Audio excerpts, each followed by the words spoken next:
Welcome, everyone, and welcome to our special guest, Cat Adell.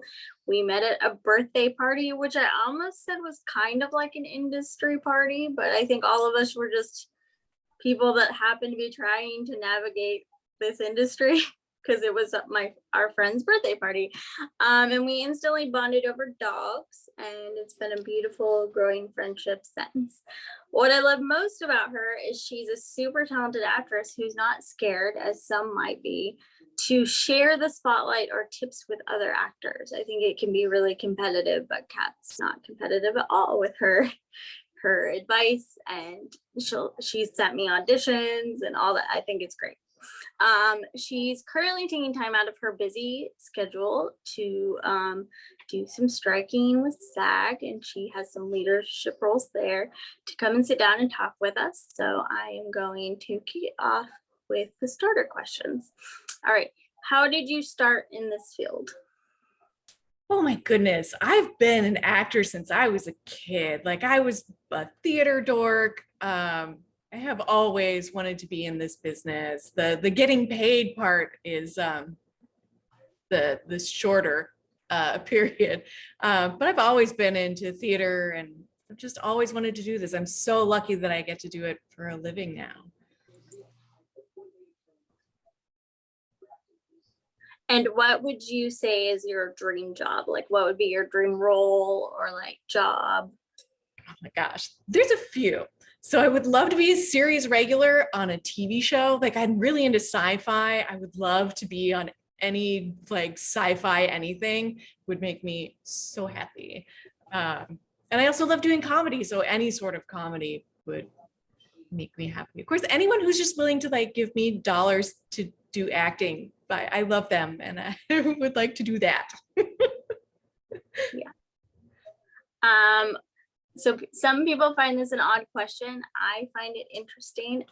Top 5 things you keep in a rehearsal performance bag, what you take to set with you, what do you keep in like your actor's bag, for example?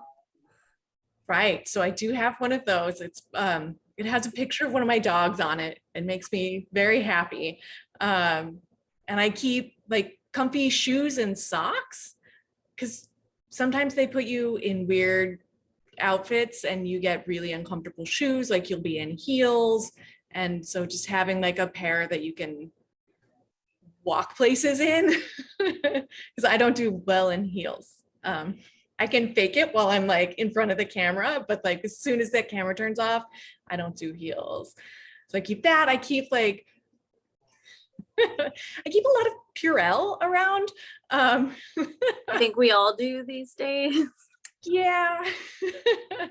So Purell, I always have a book. I like to have a book, although you don't always get time to read. Sometimes you're just being shuttled from space to space, but I keep a book anyway. Let's see, 5 things. What else is in there? Feminine products are always in there. What else do I keep in there? Oh, phone charger. Oh my goodness. Yes. Yes. I think that, yeah, those are 5 things. All right. What advice do you have for someone who wants to do what you do? Oh, goodness. Acting classes. If you want to be an actor, take classes, get good at acting.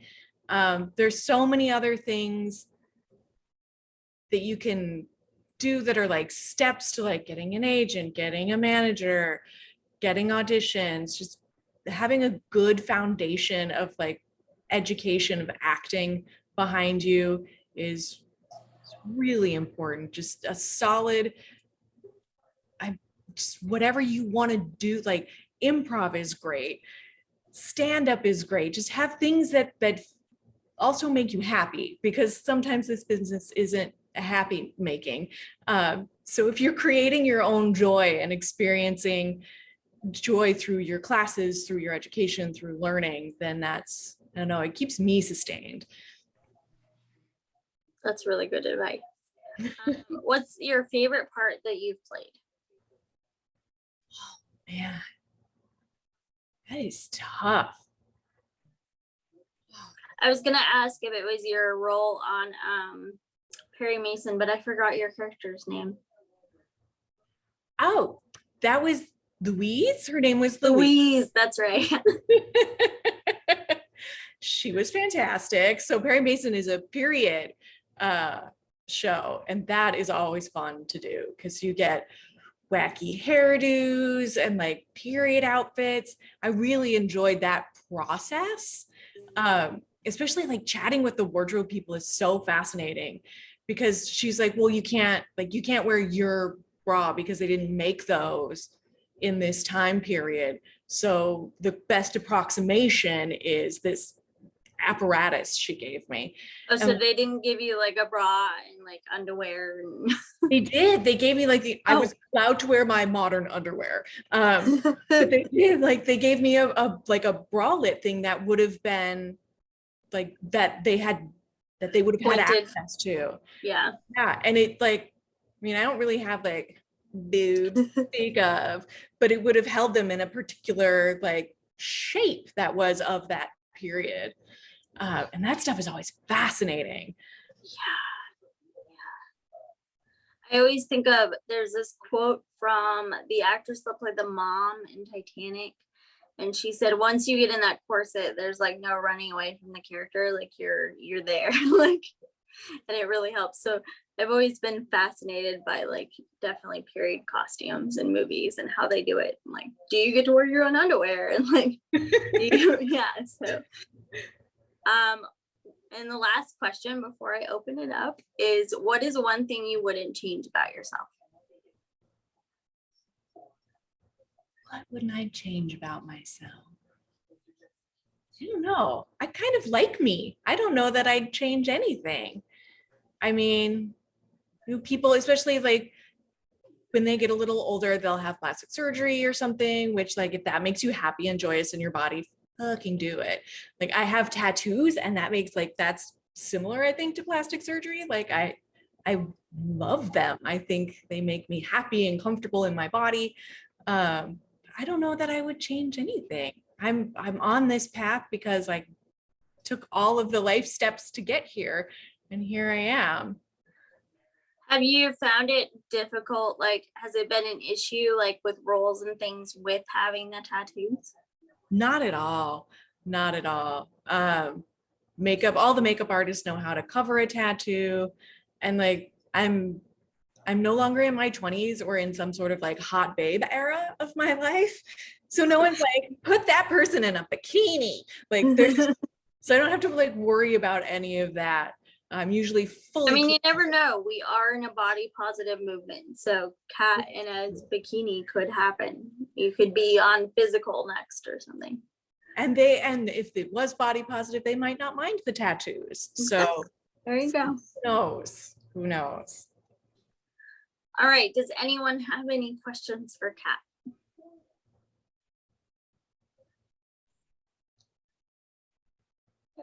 I have a question. I'm in public right now though, so hold on. Let me go to like somewhere a little bit quieter, and then let me move over here. Back.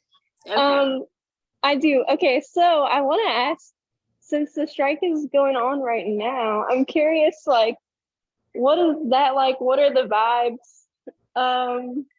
Because I'm not in California, and I'm just curious. I've only seen like people talking about it and like pictures. Is there striking in Washington, D.C. at all for SAG? I think there are local protests. Okay. But I know like most of it, of course, is happening over where y'all are, because that's where all the studios and stuff are. And New York. Yeah. So I'm just curious what it's like, what it's been like, for y'all. Yeah, so the WGA has been striking for almost 3 months. I think they're on day like 102 now, and we're on like day 17 or something. I think the actors going on strike has reinvigorated the WGA strike. I was talking with a couple of WGA strike captains today, actually, and they were saying, at the beginning of their strike, everyone was excited. Everyone was like donating food and food trucks and snacks, and everyone, like there was a real momentum behind the movement. And then when the heat set in, it kind of started to taper off because it just made things more difficult. And then the actors came in with our strike and kind of reinvigorated the movement. We're getting more like, today Billy Crystal donated an ice cream truck. So we had an ice cream truck, and people are really, there's momentum behind it again. I don't know that it ever really stopped, but I think it got a little heavy. I mean, it's hard being out of work for that long. It's hard for the folks who are just doing, the day-to-day work. We're not kicking back and making millions of dollars off someone else's work. So it's tough. People got kids.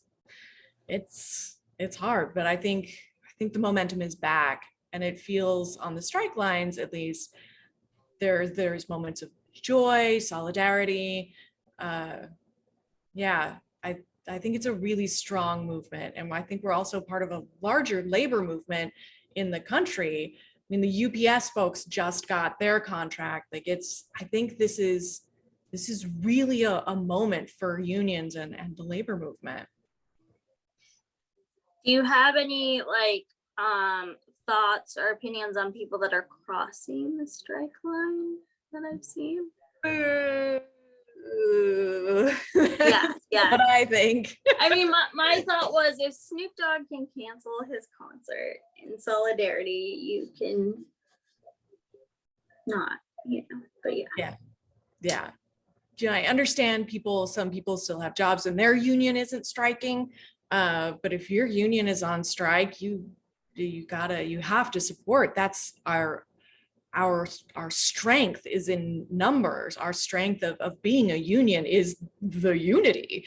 And it's important that we do it together, and we don't incentivize scabs and we don't give the producers union, the AMPTP, any sort of give, so that they can't have us if they don't want to pay us.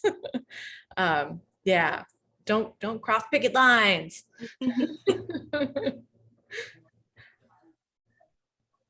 Well, and I even saw a famous actress where I can't remember who it was exactly. I know she's like really famous. I just can't remember her name right now. But I know I saw like even her project got a waiver, and she even said like, no, I'm not gonna do it. I'm just gonna, even though they got a waiver from like SAG or something. Yeah, was that Viola? Yeah, I think so. I think that is yeah. Yeah, Viola. That's so cool. And see, that's the type of like those moves from the people who really like have power in this industry. It's so important, and it's so wonderful to see. It really, like, it fills my little heart. It's really cool. Well, and I think that's like the key to strikes too, is like the people who have the money like need to support, because like money is what's gonna keep it going. So it's cool to see like all these famous, actors and actresses kind of like financially supporting it. Yeah, it's really cool, and it's really gonna help some people. Like, was it Jason Momoa challenged the Fancies to donate $1 million or more to the SAG-AFTRA Foundation Fund, which actors can apply to get money to sustain them during this time, and a bunch of famous folks responded to that and have donated millions to this fund so that people can continue to eat and pay rent and exist while we hold the line. It's really, really cool to see that kind of support. It's really important. And then, go ahead. No, that's okay, Michaela, go right ahead. Oh, well, mine was a bit more, it might be a long answer, I don't know. So I know like what I've heard a lot with the strikes is about residuals and how like a lot of people are not getting residuals and about pay, but I know it's a lot more than pay too. I know it's also like how you're treated on set, and things like that. I know it's like there's a lot involved. I like sort of looked at the document, but I need to like actually read everything. I know it's a lot. It's like a big document. And some of the things that they are saying no to are really wild to me, that they would even say no to that. Like some of them are just like, give the people working there basic respect, and they're like, no, we're not going to do that. I don't know. So I don't know. Can you speak to like, I guess the different things that are being asked by SAG? Because I know it's a lot. I know it's like financial, and then it's also like the way you're treated on set, things like that. I know there's a lot. Yeah, there is a lot. And some things like they turned down an increase in per diem that hasn't changed since like, was it the 70s or something? They're like, no, you're fine. That your per diem's fine. And it wasn't even like a huge ask. And they were just like, no. So yeah, they're saying no to some pretty easy like softball stuff. But the big things are residuals, and residuals with streamers is the big one, because the streaming was negotiated at a time when like YouTube was online, like that, like, you know, you're Netflix and those types of streamings are the services are huge now. We watch most of our, at least at my house, we watch most of our stuff through streaming. Ours too. Yeah. And it's a huge part of television consumption. And it was negotiated when like it was YouTube that was online. And the budgets have changed, and it hasn't really been renegotiated with that in mind. So that's the thing with residuals. I've gotten some pathetic residuals from fancy shows. But because they're streamers, it's like, here you go, here's 80 cents, cool, bye. They're like, it's direct deposit, so it's more convenient. Woo! And it's ridiculous. And also AI is a big thing. There are AI companies who would like to digitize essentially background actors. And then they would just own in perpetuity this person's likeness, their voice in some cases. There's a company right now that is paying actors to record voice, body, and then they just have you in AI forever. They own that digital copy of the actor, and they like, if they put that digital copy of the actor into a commercial, that actor doesn't get paid. And things with like commercials, we have things called conflicts.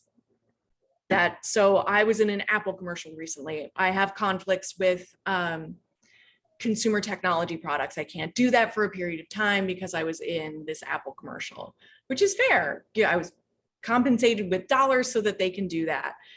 But if my AI had done that commercial and I didn't get paid, suddenly I am not an attractive actor for that type of commercial.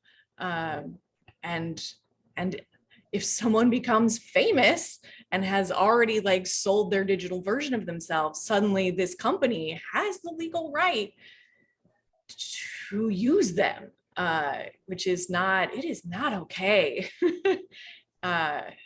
Yeah. And background acting is a great way to start in the business. It is a great way to get your SAG vouchers. It's a really important way for actors to find their way into film and television, is to do background work. And if they're just scanning background actors and saying, cool, bye, then no one's getting that on-set experience, which I found really important when I was getting started in film and television. It's just seeing how a set works it's chaos. And it's really important thing to know. So yeah, those are the two big ones I think right now are AI and residuals. But there's lots of other, like, here and there, like I was saying, the per diems. They're just like, no. So we'll see.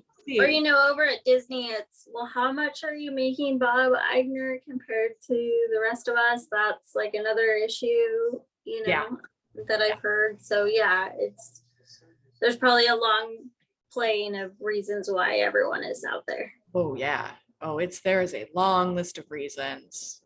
And I think that wealth disparity is not just in our industry. I think it's in all industries. It's particularly in America. I'm not probably everywhere else because people love dollars is my understanding. But I know in the US, like we are experiencing an insane wealth gap right now. So true. Another thing that caught my eye, I need to look into it, but I did see something on the document actually about I think it was audio description. There was something on there about that, which is related to disability, but I need to see what that was actually about. I think maybe they were asking like to have it in everything or something. I don't know. And that was denied. So I need to look at what that was. That was also interesting to me. Yeah. Why would they deny that, jerks? Or maybe that also had to do with paying them. I don't know. I need to see what it was. Yeah. Yeah, I'll go look at that. Yeah. Seems worth knowing about. Rachel, what was your question? Hi, I hope you can hear me okay. I'm outside. I have a question that's not related to the strike. So if you want me to ask it later. No, you're fine, Rachel. Go ahead. Okay, sure. Hi, Kat, thank you so much for being here today. And my question was about like self-taping. I just was wondering if you have any good strategies about figuring out like what kind of take you should send, like picking out like if you do like 3 or 4 takes and like how do you determine like which one is a good one to take? I'm kind of like I guess I feel like I'm a beginner and I don't really see myself like represented a lot in different shows and everything. And I'm trying to figure out how to get myself like find my place. Sure. So, and I feel like really uncertain a lot of times when I send in self-taping because I don't really know what I'm doing really. So thank you. Oh yeah. I mean, we all had that point where we had no idea what we were doing. I think just doing your best work. You know, you read the descriptions, we get the descriptions and read those. That's the most informative part that we're going to get because we can't get in the room right now. So it's all self-tapes. So read the descriptions that they send you, whether that's the breakdown or the script. Just read everything, absorb all the information you can. And if it's like a TV show that's been on for a while, I'd watch the television show to get an idea of like the tone or the style. You know, is it drama? Is it comedy? Is really basic things. But if you watch certain shows, you can see like, do they take things very seriously? Or is it, you know, louder and broader? So just watch a show if you can. Of course, you can't do that with film. So with films, you know, look at who's directing it, who's producing it, who wrote the script will kind of give you an idea of the style because there's like 100 million different types of comedy that exist. And if you look at like a Seth Rogen is going to be different than really anything else. He has a really particular style. So, you know, watch TV, watch movies. That's the funnest part of being an actor is that watching TV and film is work. So start there and then just do you. You are the most important part of your acting. You bring something that nobody else brings. That's what makes you special. That's what's going to make you stand out is you're going to read the script in a way that only you are going to read it. and don't be afraid to bring that. And even if like it's not right for that particular role or they need something else, they're gonna remember you. If you were really able to bring yourself and show off what you do as an actor, they're gonna remember that. And when casting has, you know, something that is for someone who like speaks in a certain cadence in the way that you do, like they're gonna remember that. So just really do your best work. And I get caught up all the time trying to guess what casting wants from me. What do they want? What do they want? And I think that really stops my creative process. And it stops me from being in the moment, right? We're actors. We talk about being in the moment a lot in classes and being just present for the work. And that's what we can bring as actors. And that's our special sauce. That's what AI doesn't have. Like, and that's what we bring as individuals. So yeah, does that help at all? Yeah, thank you so much. I really appreciate that. And I just wanted to say that, you know, just going along the lines of body positivity, you know, for me, sometimes I do struggle with that because I'm a plus size actor and there's not a lot of positive representation of plus size actors. There's some, but you know, like it's not really like we're not getting a lot of like really good roles and things like that. Like, so I just struggle sometimes finding my place or what kind of breakdowns that I can submit for, things like that. So I just wanted to, you know, just get some perspective from you. So I appreciate it. Thank you. Awesome. It is always weird when you get like a breakdown that's like, we want a natural like beauty, and you're like, well, I think I'm naturally beautiful. Like, what do you mean by that? Or we want a conventional, you know, and you're like, well, maybe we should all just submit and then, you know. Yeah. Submit. It's casting's job to weed through that. And if they weren't specific, like your left shoulder needs to be 4 inches away from your elbow or like whatever, like then they can sift through it and they can decide. And I think sometimes casting doesn't even know when these breakdowns are released, they don't even know what they want, especially when it's, you know, like barista. What does a barista look like? Everyone. Like that could be anyone. And I think as they go through submissions, they see different types of humans and their imagination comes to life because their process is creative as well. So don't let weird stuff keep you from submitting. It's their job to go through it and decide what's right or wrong. And on the other end of that too, like I get auditions sometimes and I'm like, I am not this person. But audition for it anyway. Someone has looked at you and thought, oh yeah, this person could be lawyer number 2 or whatever. Like it's, yeah. If it, oh, go ahead. Go ahead.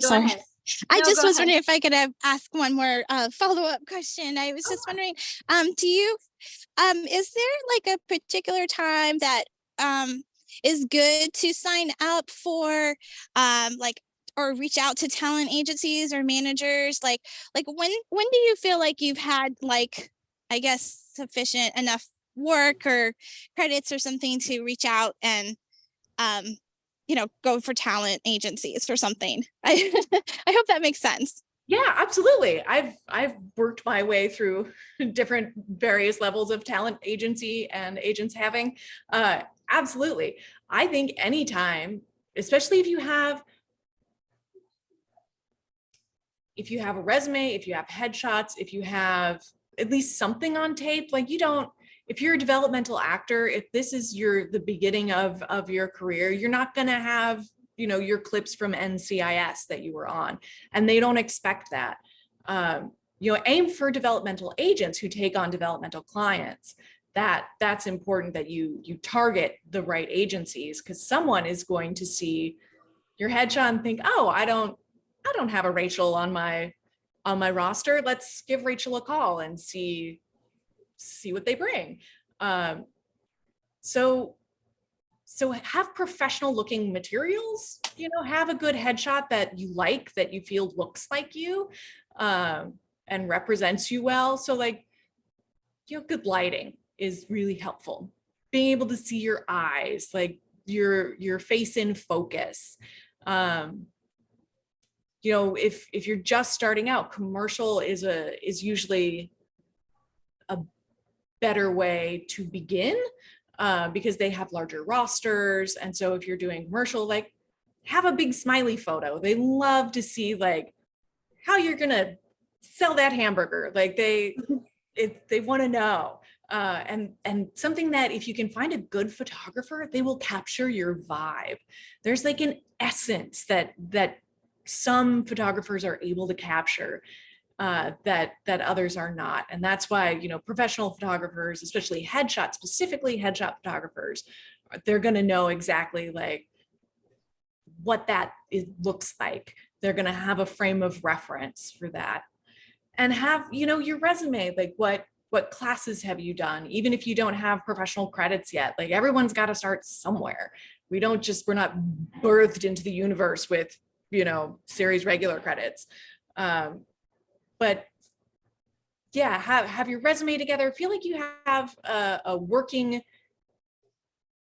like a working vocabulary of how the industry works. Like know what a co-star is, know what a principal role on soap opera is, know what a principal role in a commercial is. Like business, like if there's business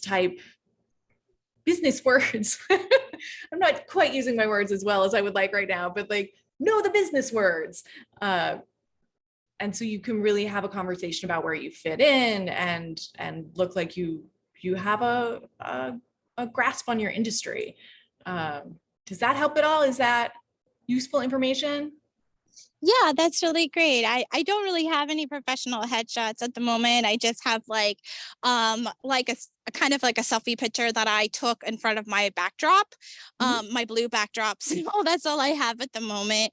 But I do, that was one of my goals, is to get some professional headshots. And yeah, I was just trying to figure out like how yeah, where like you said, that's a really great advice about the developmental agencies. I will definitely check more into that. So thank you. Yeah. And so you're just like your selfie picture against that background is a great place to start on casting sites for like student films, for, you know, people who are casting sketches, to just kind of start building up your experience. You build up credits that way. And you get to meet people. I like actors. I like people who work in this industry, and I like meeting them. So that's also a fun part of just kind of getting it together. But before you reach out to an agent, you're going to want to have a professional headshot.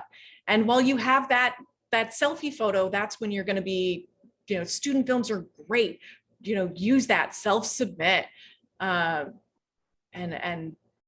yeah, and then you'll build your resume, and then you will have a resume when you're ready to start approaching agents. Rachel, I met with an agent like 2 years ago, and like, you know, she said at that point, like, she wasn't ready to hire me, and she recommended I take more classes. So I think that's the worst thing that's going to happen if you meet with an agent. They're just going to say, keep working on your craft and contact me in a few years. Mm-hmm. They're not scary. Well, I guess they're a little scary, but yeah, thanks, because I'm trying to find a more in-depth class that I can take that is for on-camera work. You know, I found just like a class that it doesn't cover very much. It's just only a couple of weeks, and I just thought I was looking for something more in depth. So that's something that I'm working on for building up my skills. There's a woman, her name is Sam Stiglitz. She does like Zoom acting classes, and she's big on teaching people about business. She's a former casting director. She's on Instagram as acting something. I'll look it up. But you can look for people like that on Instagram too, because they'll be teaching. Zoom classes are huge. And so you can be working with people in LA who are working in the industry from wherever you are. Yeah. Yes, I would look up Sam Stiglitz. I think she's amazing, and she has zero bullshit to offer, and I think she's smart and talented and great for developmental actors. Awesome. Thank you so much. Yeah, let me look up. I think it's Audition Pro LA is her handle on Instagram. Oh, that's so awesome. I will definitely check her out. Thanks. Yeah, here she is. I don't know if you're watching but there she is. I'm writing that down. She's amazing. Yeah, really big fan. And I've taken her class and I love listening to her. She's also like joyously sarcastic sometimes, which I really enjoy. She's got an edge to her. She's fantastic. And she's also very caring. She's looking out for actors. Well, can you give me that one more time? Yeah, her name is Sam Stiglitz and her handle is Audition Pro LA.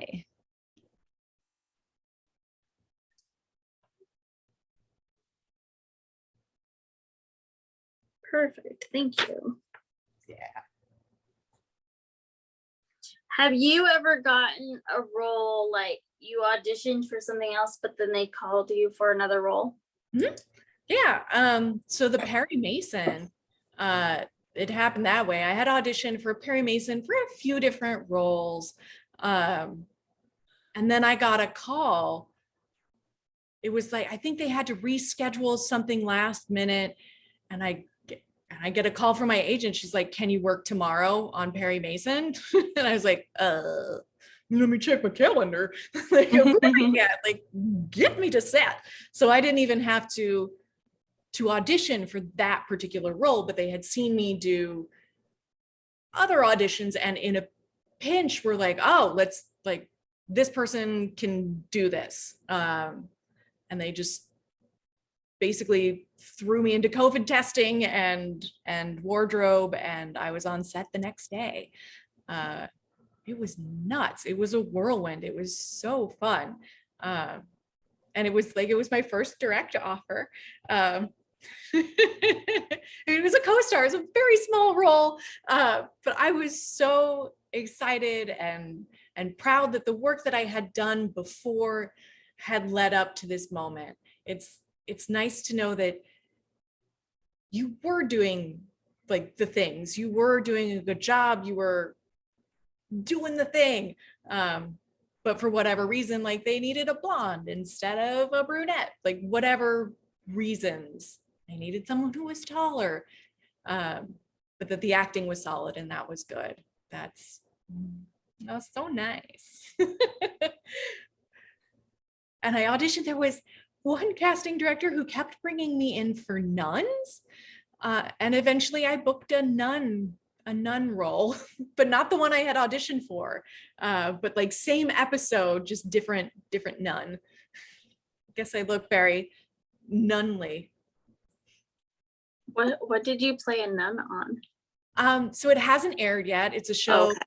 It's Apple TV Plus. I think it's a limited series. It's based on a book, and I think it comes out in November. But release dates for things have been changing because celebrities aren't allowed to promote their work as a part of the strike agreement. So things have been getting shifted around a lot. But probably in November. Lessons in Chemistry is the name of the show. I'll keep an eye out for it.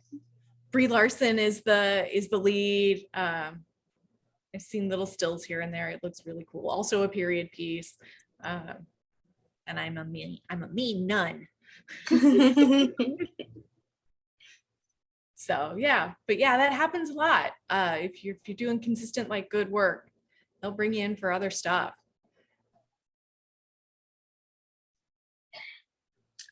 Are there any other questions for Kat? She has a lot of knowledge. I can't remember what role it was, but it was definitely a disabled role. It might have been the Nessa role for Wicked, like the first one that we did. Michaela, where you had to like say something about yourself. And I was like, what does that mean? Talk about your, and so then Kat was very helpful. I had like a couple of people that were actors that just like threw out some advice, and I was like, what? Why are you have no insight here, go away. Like, but Kat was like, I talk about my dogs because they make me so happy and I look really happy on screen. So that was very helpful. Yeah, that's a tough question. Like, tell us about yourself. Like, I like to eat cereal in the morning. Like, that's fine. Nobody wants to hear that though. But if you talk about something that you love, something that brings joy to your life, it's easier for you to talk about that. And people get to see more of an essence of you. If it's something you love or are excited about talking, like, yeah. I was in a commercial audition recently and they were like, so what's your favorite football team? And I'm like, football? Oh, uh-oh. Didn't know football, but I named my favorite soccer team. So that's football somewhere. So that was the first time I was like, oh no, I am stumped. I can't even name a football's team.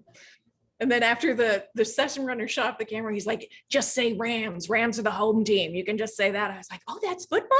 Cool. Good to know. How odd. What was the commercial related to sports in any way? Yeah, I think it was. The product wasn't sports. But I think I was supposed to be like happy about sports, which I can do. Yay, sports! Like, can do it more authentically than that. But right. But like, we're actors, we can do the thing. But I was not prepared to name a football team. Justin Long has a podcast and he interviewed Jennifer Goodwin and he has like ending questions. And one of them's like, what's your favorite sport? And she goes, name a sport. And he goes, I'm just skipping. If you have to say name a sport, like I'm just skipping that question. Yeah, some of us are just not sportsy people. Which is why we did theater and music and art. Right? Theater Olympics, is that a thing? Improv sports, that's right. That's sport. Yeah. It is. Yeah. Pick my brain if you have any more questions. I'm happy to answer anything. Yeah, she went to UCB and did classes there. I also went to Cal Arts. Cal Art. Ooh. I wanted to go to Cal Arts. I never did though. It was a fun school. It was an experience. A lot of Did you do theater there? I did. I was in their acting program. Okay. And they also had like a puppetry school. It was accredited at the time. I think they lost their accreditation Oh no. recently. But I really loved the puppetry school and I loved the people in the puppetry school. And I basically was just like, hi, I'm here. What can I do to help? And they eventually just had to like put me in their shows with a puppet. So. And that's how you do it, folks. Yeah. That's how you do it. I remember I wanted to go for graphic design. And I remember the graphic design students like making fun of the puppet people. And I was like, what's wrong with puppets? Like, and I just thought that the theater at Cal Arts was so cool because it's that modular where you can move it in any way. And yeah. Very cool. That was cool. That was a cool theater. Hydraulics. It was all on hydraulics. It was, thing is cool. Yeah. I'm a nerd for set designs. Oh yeah. Like, I think I could just watch Hamilton just for that rotating stage and like imagining like,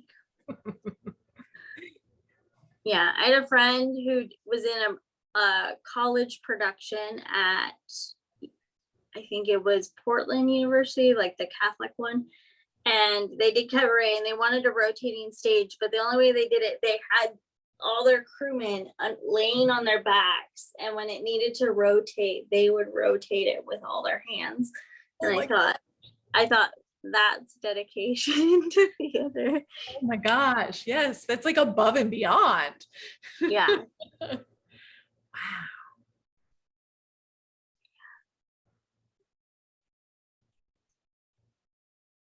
Awesome. Michaela, do you have any more questions for Kat? I think that's his left in here. Yeah.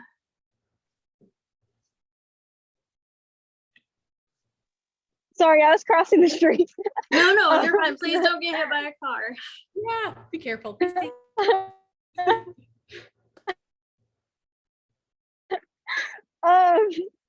Honestly, like, good luck with the protests. I mean, the strike, which Thank is kind of like a protest.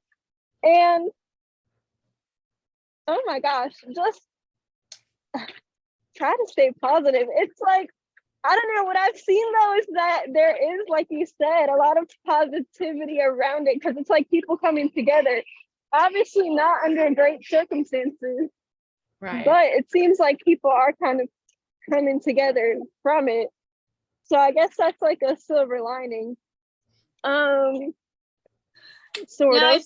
I've seen people say, like, you know, the Brad Pitts of the world and that actors, they should be out on the strike lines with you.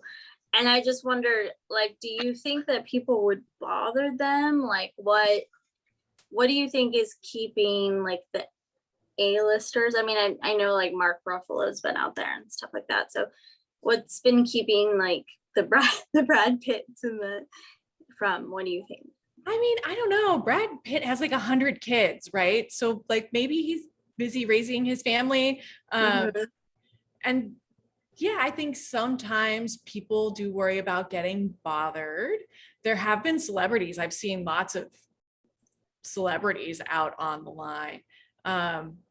But they have been donating like food trucks and things like that. We as gate captains, if we see that type of behavior, like bothering a celebrity, we report that, and there are ways, structures in place to help that not happen. But I can understand, like, must be weird being an A-list celebrity. Like people like try and touch celebrities sometimes. Like it's gotta be. Yeah, I don't know. It'd be nice. That was when I read that was my instinct, because they still do tour? Are they doing like tours and stuff at Paramount? Like, are they? Yeah. I've seen people who are tourists who are coming around for a tour. But yeah, it does always boost morale though when actors and the fancy ones show up. It really boosts morale. And it's nice when they show up. So if you're watching this, Brad Pitt, show up for like 5 minutes. Just 5 minutes. Just 5 minutes. Yeah. Like Lily Tomlin and Jane Fonda have been on the line, and I know that it caused quite a stir. They were at Netflix, I believe, and they had to call in like extra help to like do crowd control, because I mean, those two are dazzling. Yeah. And I understand wanting to and it's tight quarters there too at Netflix. It's really like the strike path is narrow. But yeah, there is a place for the celebrities if they want to like stand to the side and give press interviews and things like that. That is also a thing. Jane Fonda. Oh, sorry. No, go ahead. I was gonna say Jane Fonda has been really into activism her entire career too. Like, she's very big activist. She also does like climate protests all the time. Yeah, she's pretty dreamy. She's pretty great. With Netflix, is it, and of course this turned into all talking, but like my question, like with a lot of the Netflix protests, so you have a show and everybody loves it and it's on for a season and then Netflix cancels it. all those people are out of a job, right? Even though it had done well. Is that part of the issues that they're striking about over there? Probably. I mean, I'm not sure the specific application of that, but I know the WGA has in their negotiations been talking about job security, and they have these things called mini rooms. And I am not an expert on the mini room, but I have only read, so I'm a lay person in in my understanding. You know, talk to a WGA person, they will have better details.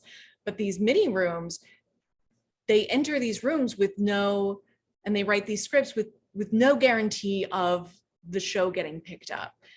It used to be like you would write a pilot, someone would pick up your pilot, then you would shoot the pilot, and then as someone would pick up the pilot and turn it into a series, and so you would be with it in all of these steps. And then, but when it went to series, you knew you had a job, you knew like there was security in that, and it used to be more episodes in a season. But with these mini rooms and smaller episode orders, it's my understanding is that people have been writing entire seasons not knowing if it's going to get produced or picked up. And you make a certain script fee, I believe, for the script, but when it gets made, there's residuals and other things. Like the pay structure is different. I am not an expert on that, but that is my short understanding of what's going on with mini rooms, and that kind of turning writers less into people with careers and people who have gigs. Like the gig economy is working its way into writers' rooms. Yeah, that would be frustrating. Yeah, I can imagine. And do you leave that job to go to a different job that is a for sure thing? Yeah, it's they need their demands are real and they need to get them met. Unions. Well, Kat, I will let you go. So I just wanted to say, if anyone here would like to stay in touch or might have future questions, where can they find you? I am on Instagram a lot. Feel free to like follow me on Instagram. I'm at Cat Adell, and you can jump in to ask questions. And I'm not always checking the DMs. Give it a shot. But if you write into like, oh, what is it? Like the comment sections, I read those usually, and I'm not like super busy or anything. So please engage. I would love to stay in touch. Thank you so much, Kat. Yes, thank you for having me. Yes, thank you. And thank you for answering our questions.